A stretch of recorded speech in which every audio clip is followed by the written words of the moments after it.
Muy buena gente, esto es un nuevo vídeo. Hoy vamos a ver una nueva review de producto, aunque realmente no es una review nueva, ya la hice en este vídeo de aquí arriba, más o menos el año pasado sobre esta fecha, pero hay muchas cosas que hice mal en ese vídeo y quiero volver a repetirlo para tener una review completa de esta cámara, que es la Lumix G7, que en aquel momento era mi cámara principal para grabar todos los vídeos y lo ha sido hasta prácticamente hace un par de meses que la cambié por esta nueva que estoy utilizando, que es la Sony ZV-E10, que por cierto veréis la review de esta cámara dentro de muy poco. Así que no voy a perder más tiempo y vamos con la Lumix G7.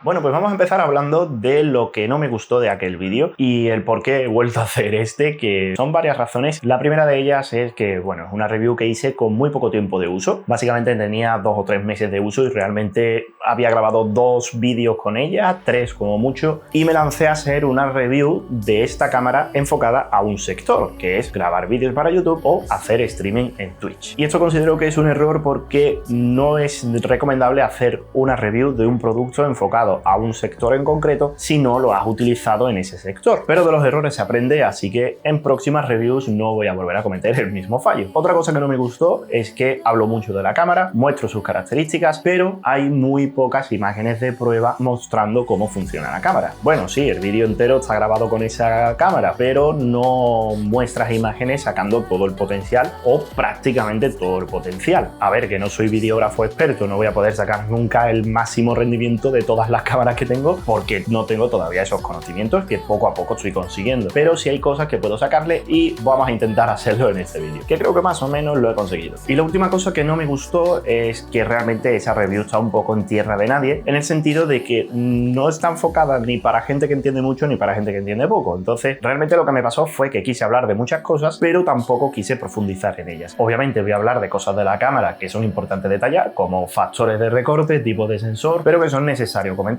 Si tenéis dudas sobre lo que son cada una de las cosas de la cámara, dejármelo en los comentarios e intentaré responderlos lo antes posible. Bueno, pues vamos a comenzar a hablar de la cámara y menos del otro vídeo que ya va tocando, y vamos a comenzar con sus características. Podemos decir que es un poco las cosas más destacables de la cámara sin entrar en profundidad de las especificaciones, que después hablaremos de ellas. Lo primero de todo, lo que más sorprende de esta cámara es que es muy pequeña. Sí, las hay más pequeñas, como esta que estoy utilizando ahora de Sony, pero para ser una cámara con visor es bastante pequeña. Incluso el objetivo dan ganas de abrazarlo y esperar a que crezca porque es pequeñísimo. Pero por ser pequeña nos han dejado atrás algunas características. De primera nos encontramos con 4 diales de configuración, también tiene 5 botones personalizables, Wi-Fi y pantalla articulada de 3 pulgadas táctil. Y también cabe destacar que es táctil tanto para enfoque como para navegar por los menús. En cuanto a conectividad tampoco está nada mal, teniendo en cuenta que además es la cámara de entrada de la gama Lumix, y nos encontramos con una salida micro HDMI, que la conexión no es la mejor del mundo, es bastante débil, pero bueno, en cámaras de este tipo tan pequeñas pues es normal encontrarte este tipo de conexión. También tiene entrada de micrófono de 3,5, conexión de remoto por si queremos utilizar un disparador a distancia, y por último conexión USB 2.0 y propietaria. Mucho cuidado con esto porque si perdemos el cable no podremos conectarla a nuestro ordenador, aunque realmente para lo que sirve no es tampoco muy importante. Yo de hecho creo que la conecté el primer día al ordenador y al segundo ya tenía un lector de tarjetas en mi casa, así que yo creo que es algo completamente prescindible. Y muchos diréis que ¿por qué propietario? ¿Por qué no un conector USB-C? Etcétera, etcétera, etcétera. Pues bien, se trata porque esta cámara es de 2017, no es un modelo nuevo, y en 2017 el USB-C pues digamos que no estaba tan implantado en todos los dispositivos. Y por último solo destacar que bueno, no es importante y menos teniendo en cuenta que es una cámara de entrada, pero no tiene ningún tipo de protección ni al agua ni al polvo. Y bien, pasamos a las especificaciones, que es el mundo que más me gusta. Lo primero que vamos a hablar es lo más importante en cualquier cámara y es el sensor. En este caso la Lumix G7 monta un sensor micro 4 tercios de 16 megapíxeles. Este sensor es capaz de grabar en 4K 30 fps y 1080 60 fps hasta 100 megabits por segundo. No es la cámara que más formatos tiene, no es la que más facilidades te da a la hora de grabar grabar, por ejemplo, imágenes con mucho movimiento, pero como digo, es la gama de entrada. Y la verdad que está muy bien, grabación 4K 30 FPS a 100 megabits por segundo en una cámara de entrada de 500 euros. También es importante destacar que es una cámara sin espejos. Eso significa que son cámaras mucho más ligeras y lo más importante es que son más económicas que una cámara reflex, por ejemplo. Esta cámara, al ser la gama de entrada, no suele venderse el cuerpo solo, sino que se vende en kit con un objetivo 1442 f3.5. Es un objetivo Lumix muy sencillo, muy poco luminoso y más en esta cámara que al tener un sensor tan pequeño capta muy poca luz. Por lo tanto necesitaremos objetivos con mucha apertura para poder compensar esa falta de luz que le entra al sensor si tenemos planeado grabar el entorno de poca luz. También tiene un buen rango de ISO, considero que es muy bueno para, ya digo, ser la cámara de entrada y va desde los 100 ISO hasta los 25.600. Por supuesto, el ISO tenemos que intentar tocarlo lo menos posible y tenerlo siempre lo más bajo posible, pero si te hace falta puedes subirlo un poco más. Por experiencia puedo decir que esta cámara además tiene muy buen aguante al ISO, puedes subirlo fácilmente hasta los 1000 y los 1600 de ISO y vas a tener prácticamente nada de ruido en la imagen. Importante, esta cámara tiene una limitación de grabación de 30 minutos, por lo tanto tendremos que estar pendientes de que a los 30 minutos se va a cortar la grabación y tenemos que volver a darle al botón. Y en cuanto a formatos también es muy sencillo, graba en AVC HD o en MP4. Muy importante también para videógrafos, esta cámara no tiene estabilización de ningún tipo, solo estabilización digital. Por lo tanto, si lo vamos a utilizar para grabación, que es lo más común en esta cámara, vamos a necesitar algún tipo de estabilizador, ya sea un Steadicam, un gimbal o bien alguna empuñadura extra que nos permita cogerla con más facilidad y con más precisión. Obviamente siempre que la vayamos a usar a mano y no la vayamos a usar en un trípode. Otra característica muy interesante de esta cámara es que tiene salida por HDMI en 4K. Por lo tanto podremos conectarla a un grabador externo o a nuestro ordenador a través de una capturadora sin perder calidad de la imagen. Y por último comentar que esta cámara internamente graba en tarjetas SDXC de hasta clase 3. Muy recomendable las de este tipo si vamos a utilizar para grabar en 4K. Y bueno, después de haber hablado de las características y especificaciones de esta cámara, vamos a ver qué tal se comporta. Así que vamos a hablar de las pruebas que he estado haciendo.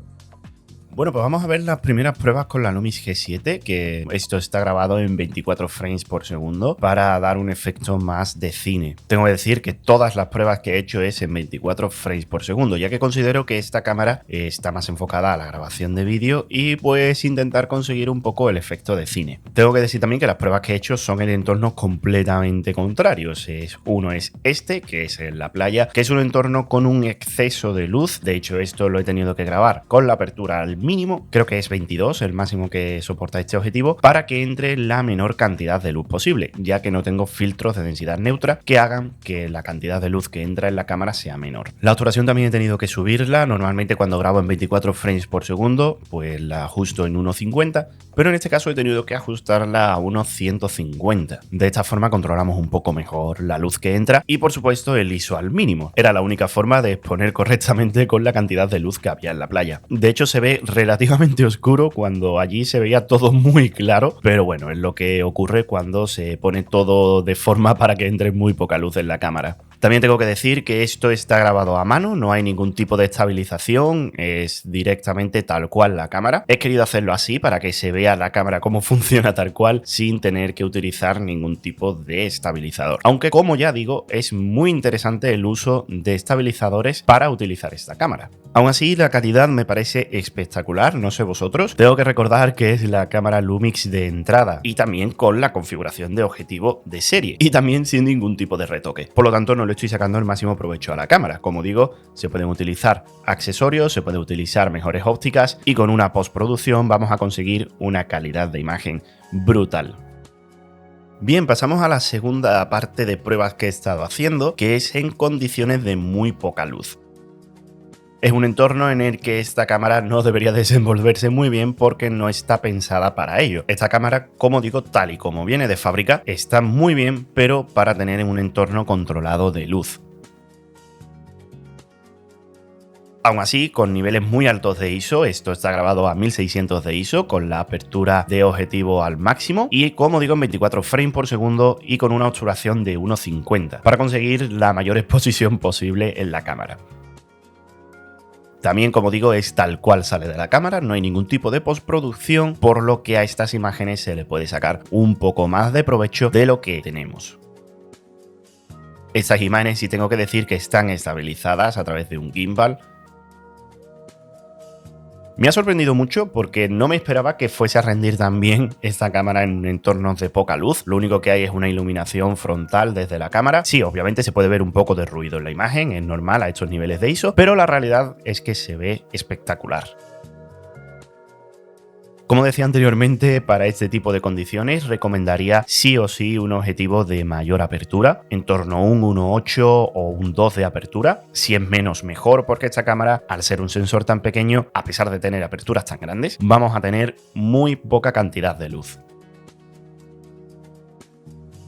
Bueno, ¿qué te ha parecido cómo graba esta cámara? La verdad es que a mí la calidad me parece espectacular, sobre todo teniendo en cuenta que es una cámara de iniciación. Pero bueno, esa es mi opinión. Si tú tienes otra distinta, pues déjamelo en los comentarios y así pues compartimos entre todos las nuestras. Y antes de terminar, vamos a hablar sobre la alimentación de esta cámara, porque es algo que todavía no he hablado de ella y en la otra review tampoco hablé de ella. Y bien, la Lumix G7 se alimenta de una batería interna propietaria, que es esta que tengo por aquí. El modelo no lo voy a decir porque es un nombre en clave que, bueno, cualquiera se memoriza. Lo tenéis en la página web de Panasonic, que dejo el enlace en la descripción con todas las especificaciones de la cámara, pero nos vamos a quedar con que es una batería de 1200 mAh que nos da aproximadamente una hora de grabación en 4K 30 frames por segundo. Es bastante poco y si queremos utilizarla durante bastante tiempo os recomiendo tener más de una batería, porque además esta cámara no tiene alimentación por USB, por lo tanto vamos a necesitar su cargador sí o sí para poder cargar la batería. Llegado el caso, podéis montar un rig y poner una batería externa y utilizar una cosa de estas, que es una batería falsa, que básicamente lo que hacemos es engañar a la cámara diciéndole que esto es una batería, tiene sus pines de conexión por aquí y por el otro lado tiene un cable de corriente que lo conectaríamos a una fuente de alimentación. Si vamos a utilizarla en casa, pues simplemente lo enchufamos esa fuente de alimentación a la pared, pero si vamos a estar fuera vamos a necesitar algún tipo de batería externa con sus adaptadores correspondientes y suficiente potencia que nos permita alimentar la cámara. Y todo esto de opciones alternativas de alimentación viene también porque las baterías no son baratas, sobre todo las originales de la marca. En este caso estamos hablando de que si nos vamos a la original de Panasonic, que es la misma que viene con la cámara, nos iríamos en torno a unos 40-50 euros de batería. Imagínate si tenemos que tener 3 o 4 para una sesión de grabación medianamente grande. Y llegamos a la parte final de la review, que básicamente voy a dar mi opinión sobre la cámara, que la verdad me ha parecido increíble por 500 euros. Yo creo que no hay nada que se le parezca en ese rango, aunque por supuesto tiene sus carencias. Lo primero creo yo que es el enfoque, lo más importante para mí, y el enfoque de esta cámara, como ya he dicho, es muy malo. Es un enfoque por contraste, que es bueno en el sentido de que siempre enfoca donde tiene que enfocar, pero el tiempo de enfoque es muy malo, ya que es muy lenta. Otro punto débil que tenemos que tener en cuenta de esta cámara es que la lente es muy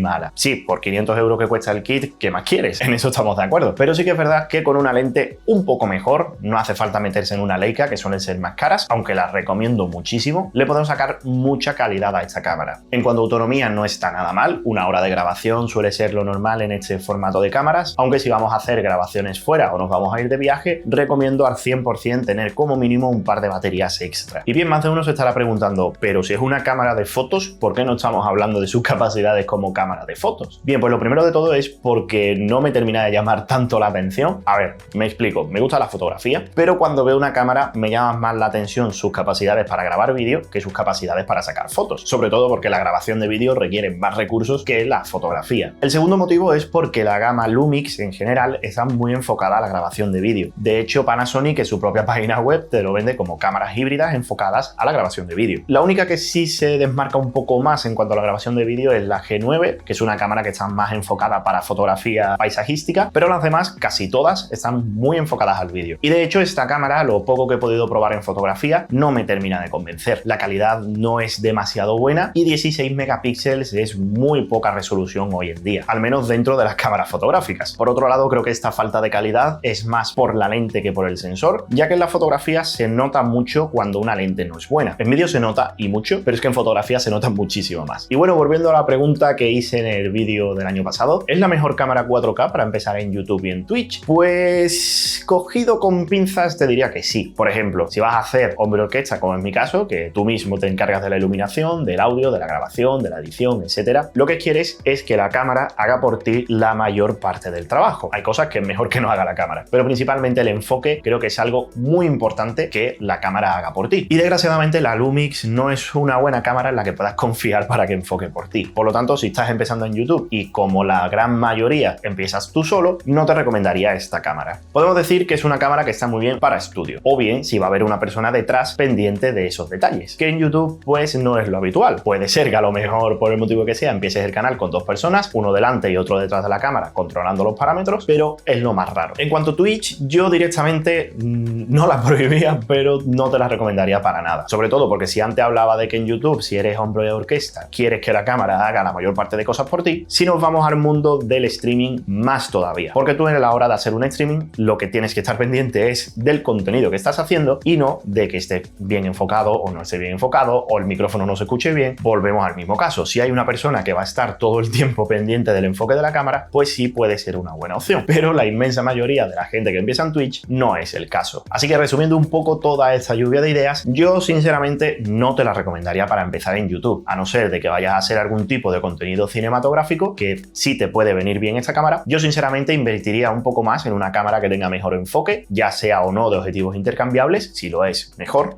Al fin y al cabo, las cámaras son herramientas y tenemos que saber qué herramienta utilizar en cada caso. Si quieres apretar un tornillo, no vas a utilizar una espátula. Pues esto es algo parecido. Y nada más, nos vemos en el siguiente vídeo. Espero que te haya gustado este. Si es así, deja tu like. Y ya que bajas, si quieres ver más contenido de este tipo, no olvides suscribirte y activar la campanita para estar atento a todas las novedades. Déjame también por los comentarios qué te ha parecido esta cámara y si va a ser o no tu próxima cámara. Y nos vemos en el siguiente vídeo. Así que nada, hasta la próxima. Adiós.